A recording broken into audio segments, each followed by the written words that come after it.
పిన్నావా ఏం చేస్తున్నావు? నీళ్ళు పెట్టినావు? పొయ్యి మీద నీళ్ళు పెడతాను. ఎందుకు గమ్మచ్చకుండా పెట్టినావు? ఈ పొయ్యి మీద నీళ్ళే మంచిగా ఉంటాయి. కరెంట్ హీటర్ అయితే బొక్కలని కరుగుతున్నాయి అంటే అవసరమా? పొయ్యి మీద పెట్టి తాగబెడితే మంచిగా ఉంటుంది రా నీళ్ళు. మంచి తొందరగా అవుతాయి ఇక కరెంట్ అయితే.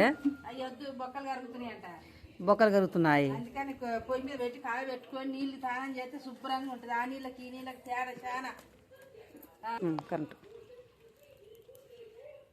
కరెంట్లో పెట్టుకోక మంచిగా ఎంత బాగా పెడుతున్నావు అమ్మ. పొదుపు చేస్తున్నావు.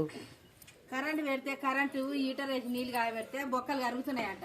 అవునా? పొయ్యి మీద పెట్టిన నీళ్ళకి ఆ నీళ్ళకి చాలా తేడా ఉంటది. ఈ నీళ్ళు చేస్తే శుభ్రంగా ఉంటది. ఒళ్ళు నున్నగా ఉంటా మనుషులకు. ఆ నీళ్ళు పెట్టి కాగబెడితే పాడుగానే ఎట్లుంటది రా, బాగుండదు. ఒళ్ళు నొప్పులు తక్కువ అవుతాయి మరి నీళ్ళకి. మంచి తక్కువ అవుతాయి. ఆ హీటర్ పెట్టి నీళ్ళు పెడితే ఇంకా లేని నొప్పులు తయారవుతున్నాయి మనకి.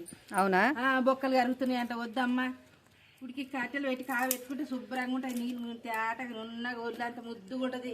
నేను కూడా నాలుగు కట్టెలనే తెచ్చుకుంటా. నేను కూడా రోజు తీసుకురా, రోజు కాగబెట్టుకుంటా. ఇక బొచ్చిన మంది పెట్టుకుంటున్నారు కట్టెలు. ఇప్పుడు హీటర్ వద్దు. చూడండి ఫ్రెండ్స్, చూసిరా వెనకటి రోజులాగా ఎట్లా కాగబెట్టుకుంటారు నీళ్ళు.